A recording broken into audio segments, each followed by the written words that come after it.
آج عید کا تیسرا روز ہے اور تیسرے روز بھی خوب دعوتوں کا سلسلہ جاری ہے اور اس وقت میں موجود ہوں کراچی کی صدیقی فیملی کے درمیان اور اب سے کچھ دیر پہلے یہاں پر برتھ ڈے سیلیبریشن بھی ہوا. مطلب ایک دن میں 2 مزے ہوئے, عید کی دعوتیں بھی اڑائی جا رہی ہیں اور مسفرہ کا جو ہے وہ یہاں پر برتھ ڈے بھی سیلیبریٹ کیا گیا ہے. اور مسفرہ آج ہو گئی ہے 4 سال کی. تھوڑی سی مسفرہ سے شروعات کر لیتے ہیں. آج یہ اسپیشل ہے, برتھ ڈے گرل ہے. مسفرہ کیسا لگ رہا ہے, آج آپ کتنے سال کی ہو گئی ہو؟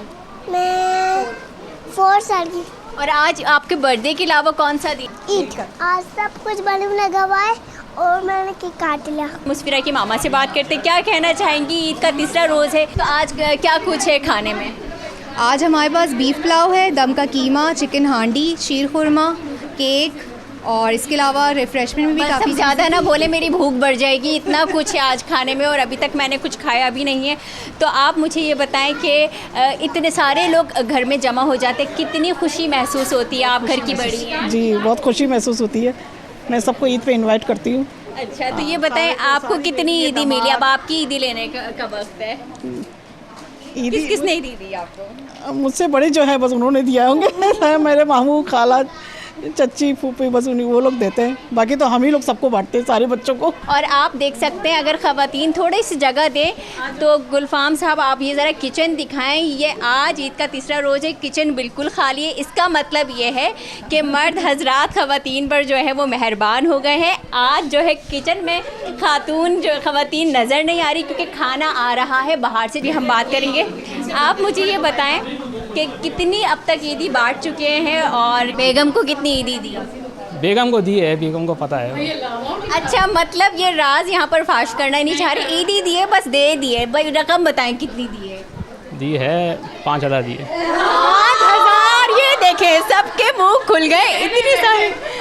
اچھا ہوا آپ نے پوچھ لیا کہ اس نے 5000 بیگم کو دی ہے, تو اب دیکھتے ہیں ہمیں کتنی ملی ہے. اگر آپ کی 5000 سے کم ہوئی تو پھر میں مطلب واپس کرنا پڑے گا. پھر بولے کہ بھر کے تو پھر میں زیادہ لوں گی. بڑی چٹپٹی سی گپ شپ ہوتی ہے کہ بیگم کو زیادہ عیدی مل گئی, بہن کو نہیں ملی, تو بہن کہیں نہ کہیں سے وہ کسر اپنی پوری کر لیتی ہے. اسی طرح تمام تر گھروں میں خوشیاں یوں ہی برقرار رہیں. اور یہاں پر صدیقی فیملی کا بھی یہی پیغام ہے کہ آئندہ آنے والی کئی عیدیں اسی طرح خوشیوں کے ساتھ اور اپنوں کے ساتھ گزرتی رہیں. جی. وفاقی وزیر خزانہ مفتاح اسماعیل میڈیا سے گفتگو کر رہے ہیں.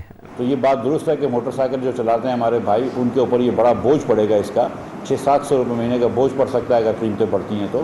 لیکن گاڑی والے بہرحال بوجھ پڑے گا ان کے اوپر بھی, لیکن وہ برداشت بھی کر سکتے ہیں. یہ تو پیٹرول کی کہانی ہے کہ خان صاحب نے وعدہ کیا تھا 245 کا. وہاں پہ جا کے واشنگٹن ڈی سی میں کچھ اور بولتے ہیں, یہاں پر آ کے اسلام آباد میں کچھ اور بولتے ہیں. وہ جو ایک فرق ہے ان کی کال آف فیل میں, وہ 100 روپے پر لیٹر ہے پیٹرول کے اندر. اگر آپ کو یہ زیادہ لگ رہا ہے کہ 100 روپے پر لیٹر پیٹرول کے خان صاحب کے کال آف فیل میں فرق ہے, اور یہ تو آپ ہم سب جانتے ہیں کہ خان صاحب کے کال آف فیل میں ہر چیز میں ہی فرق ہوتا ہے. تو ڈیزل کے اندر یہ سٹوری یہ ہے کہ خان صاحب کی حکومت نے وعدہ یہی کیا تھا کہ ادھر اس کے اوپر بھی 30 روپے ٹیکس لگائیں گے, لیوی لگائیں گے 30 روپے, اور اس کے اوپر 17% ٹیکس لگائیں گے. مگر آج حکومت پاکستان, اور پھر انہوں نے پرائس اس کی طے کر دی 144 روپے غالباً, اور جو بھی قیمتیں خریدو اس کی 144 روپے پرائس طے کر دی. وہ اس وقت $90 کی پرائس تھی تیل کی, آج تیل کی پرائس $110 کے اوپر ہے. اور ڈیزل کے اوپر حکومت پاکستان کو 1 لیٹر کے اوپر 70 روپے نقصان ہو رہا ہے. یہ حکومت اپنی جیب سے جاری ہے. یہ حکومت نے پاکستان کی تاریخ میں 70 سالوں میں کبھی ڈیزل پہ نقصان نہیں کیا, لیکن ہم 70 روپے ڈیزل پہ نقصان کر رہے ہیں. جو IMF کو وعدہ کیا اس حساب سے اس کے اوپر 30 روپے لیوی لگنی چاہیے تھی, تو 70 اور 30 یعنی کہ 100 روپے یہاں سے بڑھنے چاہیے, اور اس کے اوپر سیل ٹیکس لگنا چاہیے. تو 250 کے اوپر سیل ٹیکس لگا رہے ہیں, تو ڈیزل کی قیمت خان صاحب کے وعدے کے مطابق کم از کم 300 ہونی چاہیے, 295 ہونی چاہیے. تو وعدہ اگین انہوں نے واشنگٹن ڈی سی میں 295 کا کیا, یہاں پر وہ 145 کا کر دیا, حکومت کے اوپر خرچہ ڈال دیا. اب یہ بات سنیں کہ حکومت کے پاس کہاں سے پیسے آتے ہیں. حکومت کیا ہے؟ فرسٹ آف آل حکومت تو ہم سب کا کمبینیشن ہے. میں بھی حکومت ہوں, آپ بھی حکومت ہے, ہم سب کو مل کر, یعنی کہ جو بوجھ ڈالا ہے وہ پاکستان کے عوام کے اوپر ہی ڈالا ہے. جب پیٹرول کی قیمت بڑھتی ہے یا ڈیزل کی قیمت بڑھتی ہے تو مفتاح اسماعیل کے جیب میں نہیں جاتی ہے, جبکہ الزام جا رہا کوئی بات نہیں, ہمیں آنا چاہیے. یا کم ہوتی ہے تو ہماری جیب سے نہیں جا رہا ہوتا, یہ حکومت پاکستان کا خرچہ ہوتا ہے, یہ عام پاکستانیوں کا خرچہ ہوتا ہے, ان کی جیب سے جا رہا ہوتا ہے یا ان کی جیب سے آ رہا ہوتا ہے. اور کیونکہ حکومت کے پاس پیسے نہیں ہوتے تو حکومت کو یہ قرض لینا پڑتا ہے مارکیٹوں سے. مئی کے مہینے کے اندر اس پرائس کو اگر ہم مینٹین کریں, اور ابھی تک کوئی فیصلہ نہیں ہوا ہے, اور نہ کوئی آج کی تاریخ میں کوئی دن کچھ دنوں میں کوئی متوقع ہے، لیکن میں ایک بات، کیونکہ میں کراچی میں تھا تو میں نے کہا کہ کراچی میں ہمارے بھائیوں کو میں سمجھاتا چلوں، پھر انشاءاللہ اسلام آباد میں بھی بات موقع ملے گا تو کروں گا وہاں پہ بھی، کہ جو اس مہینے کے اندر جو حجم ہے نقصان کا حکومت پاکستان کی جیب سے جو پیسے جائیں گے وہ 102 ارب روپیہ ہے، 102 ارب روپیہ۔ اب کہنا بڑا آسان ہے 102 ارب روپیہ، لیکن 102 ارب کتنا ہوتا ہے میں آپ کو یہ بتا دوں، پر منتھ 102 ارب روپیہ ایک مہینے کا حجم ہے جو نقصان کا، وہ 102 ارب روپیہ ہے جی۔ 102 ارب روپے اتنے ہوتے ہیں کہ پوری حکومت چلانے کی، جو سویلین گورنمنٹ چلانے کا جو خرچہ ہے مہینے کا، وہ تقریباً 45 ارب روپیہ ہے۔ 45 ارب روپیہ حکومت چلانے کا خرچہ، پوری حکومت چلانے کا، ہر منسٹری چلانے کا، سب خرچے کا خرچہ سویلین گورنمنٹ چلانے کا، ساری کورٹس چلانے کا، جو اسکول کا نظام چلانے کا ہے، پولیس کا نظام چلانے کا ہے، سارا خرچہ جب آپ ملاتے ہیں تو وہ 45 ارب روپیہ مہینے کا ہوتا ہے، جو ہر سال اتفاق سے پی آئی نقصان بھی کرتی ہے۔ وہ خرچہ جو 45 ارب روپے کا حکومت چلانے کا ہے، آج ہم 102 ارب روپیہ نقصان کر رہے ہیں صرف پیٹرول پہ، یعنی کہ ہم 2.25 حکومتوں جتنا ایڈیشنل خرچہ کر رہے ہیں۔ اب ایک ٹیکس آتا ہے اور ایک ٹیکس میں ایک حکومت ہم سے چلتی نہیں ہے، اب ہم کہہ رہے ہیں کہ ادھر 3.5 حکومتیں چلاؤ اسی ٹیکس میں، تو یہ ہو نہیں سکتا۔ تو 106 ارب روپیہ یا 102 ارب روپیہ ہم کو مارکیٹ سے بورو کرنا پڑتا ہے۔ ہم مارکیٹ سے بورو کرنے جاتے ہیں تو اپنی مارکیٹ میں لیکویڈیٹی ٹائٹ ہو گئی ہے۔ اسٹیٹ بینک کے آٹونومی کے لاز کے تحت ہم اسٹیٹ بینک سے بورو نہیں کر سکتے۔ اگر میں اسٹیٹ بینک سے ڈائریکٹ بورو کرتا تو مجھے انٹرسٹ تو لگتا، وفاقی حکومت کو انٹرسٹ لگتا، لیکن اسٹیٹ بینک میں وہ انٹرسٹ آ جاتا۔ لیکن اس سے جب اسٹیٹ بینک ہم کو لینڈ کرتی ہے، اس کا مطلب ہے ہم پیسے چھاپ رہے ہیں، وہ پیسے چھاپ خرچ کو دے دیتی ہے۔ ایک اس طرح تشبیہ لے لیجیے، اس سے مہنگائی بڑھ جاتی ہے، کیونکہ آپ کے پاس چیزیں تو اتنی رہتی ہیں لیکن نوٹیں زیادہ ہو جاتی ہیں، تو زیادہ نوٹیں جب کم چیزوں کو جاری ہوتی ہیں تو اس سے مہنگائی بڑھ جاتی ہے۔ اگر اسٹیٹ بینک سے میں بورو کرتا ہوں، اگر اسٹیٹ بینک سے بورو نہیں کرتے اور دوسرے بینکنگ وغیرہ سیکٹر سے بورو کرتے ہیں تو وہاں پہ 3-4 چیزیں ہوتی ہیں۔ ایک تو انٹرسٹ ریٹ بڑھ جاتا ہے۔ اب آپ نے دیکھا کہ پچھلے جو بانڈز حکومت کے بیچے ہیں وہ تقریباً 15% بانڈ بکے ہیں، جبکہ اسٹیٹ بینک بینکوں کو 12% پہ قرض دے رہی ہے، 12.5% پہ قرض دے رہی ہے، واپس قرض لے رہی ہے اس سے 15% پہ، کیونکہ مارکیٹ کے اندر ایکسپیکٹیشن ہے کہ مزید بڑھ نہ جائے انٹرسٹ ریٹ یا مزید کچھ مسائل نہ ہو جائیں۔ تو کیونکہ 106 ارب روپیہ اتنی زیادہ قیمت ہے کہ وہ اتنی زیادہ اماؤنٹ ہے کہ وہ مارکیٹ ہل جاتی ہیں، ہم کو بورو کرنے میں تکلیف ہو رہی ہے اور انٹرسٹ ریٹ بڑھ رہا ہے۔ دوسرا یہ ہوتا ہے کہ جب حکومت یہ پیسے بورو کر لیتی ہے تو پرائیویٹ سیکٹر کے پاس یہ پیسے نہیں رہتے، بینکوں کے پاس یہ پیسے نہیں رہتے پرائیویٹ سیکٹر کو دینے کے لیے، تو سرمایہ کاری کی اور صنعت کاری کے اندر کمی آ جاتی ہے۔ اس کے بعد ایلسیاں کھولنی ہوتی ہیں، جیسے دال کی ایلسی کھولنی ہے، دودھ کی ایلسی کھولنی ہے، خوردنی تیل کی ایلسی کھولنی ہے، اس کی ایلسی کھولنے کے لوگوں کے پاس، بینک کے پاس پیسے نہیں رہتے۔ جب وہ ایلسیاں نہیں کھلتی ہیں یا ایندھن کی ایلسی کھولنی ہے تو اس سے مہنگائی بڑھتی ہے، کیونکہ ایلسی نہیں کھل رہی ہے۔ اگر دالوں کی شارٹیج ہو جائے گی تو دال مہنگی ہو جائے گی، یہ سب آپ سمجھتے ہیں بات۔ جب خوردنی تیل کی شارٹیج ہو جائے گی تو خوردنی تیل مہنگا ہو جائے گا، یہ بات بھی آپ سمجھتے ہیں۔ مگر جب دوسری بڑی کمپنیوں کے پاس پیسے نہیں ہوتے، پی ایس او وغیرہ کے پاس، اور وہ نہیں کر سکتے، وہ بینکیں ان کو ایل سی نہیں کھولتی ہے، ڈیلے کرتی ہے بینک، تو ایندھن کی شارٹیج ہو جاتی ہے جس سے لوڈ شیڈنگ بڑھ جاتی ہے۔ اچھا، فائنانس منسٹری کے پاس بھی لمیٹڈ پیسے ہوتے ہیں، اب ہر مہینے ہم کو پیسے دینے ہوتے ہیں۔ اس وقت جو خان صاحب لوڈ شیڈنگ کر کے چھوڑ کے گئے ہیں، 7,500 میگا واٹ جو پاور پلانٹ بند تھے، جس میں سے 5,000 میگا واٹ پاور پلانٹ اس لیے بند تھے کہ ایندھن نہیں تھا ان کے پاس، اور 2,000 میگا واٹ اس لیے بند تھے کہ انہوں نے مرمت نہیں کروائی تھی اور صحیح وقت پہ مینٹیننس نہیں کروائی تھی۔ عموماً پاور پلانٹس کی سردیوں میں مینٹیننس ہوتی ہے جبکہ ڈیمانڈ کم ہوتی ہے تاکہ گرمی میں وہ چل سکے۔ تو خیر ان کی حکومت میں آپ کو پتہ ہے نا کہ اہلیت کو ناراض پہلے دن سے کر دیا تھا، تو اہلیت روٹ کے چلے گئی تھی، تو صرف نااہلی پہ گزر بسر تھا ان کی حکومت کا۔ تو یہ پاور پلانٹس ان کے بند تھے، اور اگر آپ اتنا پیسہ بورو کریں گے تو پھر ہم کے پاس پیسے نہیں ہوں گے منسٹری کے پاس کہ پاور کی منسٹری کو دے سکے تاکہ وہ وقت پہ ایندھن خرید سکے، پیٹرولیم منسٹری کو دے سکے تاکہ وہ وقت پہ LNG خرید سکے۔ پی ایس او کو اس وقت جو خان صاحب چھوڑ کے گئے ہیں، پی ایس او کا اکاؤنٹ ریسیویبل جو ہے، جو پی ایس او کو قرض لینا ہے، وہ 500 ارب روپیہ ہے، 500 ارب سے زیادہ ہے جس کو پی ایس او کو دینا ہے۔ اگر پی ایس او کو وہ نہیں ملتے پیسے تو پی ایس او کام نہیں کر سکتی۔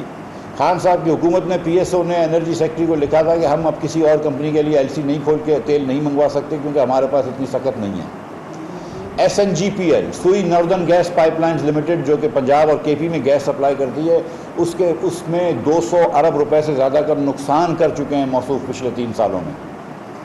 200 ارب روپے سے زیادہ کا نقصان کر چکے ہیں 3 سالوں میں. اس نقصان کو بھی ہم نے بھرنا ہے ابھی, ورنہ SNGPL جو ہے وہ بھی اپنی سپلائی کے اندر اس کے بھی مسئلے آ جائیں گے. مجھے PSO کے پیسے دینے ہیں کیونکہ ادھر بھی مسئلے آ جائیں گے, ورنہ وہ پیٹرول نہیں منگوا سکیں گے, ڈیزل نہیں منگوا سکیں گے اور کروڈ آئل نہیں منگوا سکیں گے. ہر جگہ پہ عمران خان کی حکومت اپنی نااہلی اور کرپشن کی وجہ سے مسائل چھوڑ کے گئی ہے, اور یہ بات میں بالکل نہیں کرنا چاہتا ہوں لیکن مجبوراً کرنی پڑ رہی ہے کہ سیریسلی مطلب اتنے مسائل چھوڑ کے گئی ہے. میں سمجھتا ہوں کہ یہ ملک امریکہ نہیں ہے, یہ ملک سعودی عرب نہیں ہے, یہ ملک غریب ہے. ہم بھی اس ملک کو جب چھوڑ کے گئے تھے تو امیر ملک نہیں تھا, لیکن ایک ترقی یافتہ ملک تھا, ترقی ہوتا ہوا ملک تھا. 6% معیشت بڑھ رہی تھی, کوئی کانسیپٹ نہیں تھا گیس کا سرکولر ریٹ کا. پاور کی لوڈ شیڈنگ ضرور تھی. 1062 مئی 2018 میں پاور کی لوڈ شیڈنگ تھی بجلی کے سیکٹر کی. گیس کے سیکٹر کے اندر لوڈ شیڈنگ آپ نے سنی بھی نہیں تھی. آج گیس کے سیکٹر میں 1500 ارب روپے کی لوڈ شیڈنگ کھڑی ہے. وہ 1500 ارب روپے مجھے عمران خان لا کے دے سکتے ہیں؟ وہ 1500 ارب روپے کے ان کے وزراء مجھے لا کے دے سکتے ہیں؟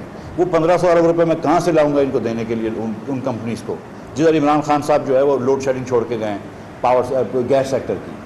1062 ارب روپیہ پاور سیکٹر کی حکومت پاکستان چھوڑ کے گئے تھے, ہم چھوڑ کے گئے تھے 2018 میں, اور وہ اس وقت ہم چھوڑ کے گئے تھے. آپ دیکھیں کہ ہم نے میاں نواز شریف کی قیادت میں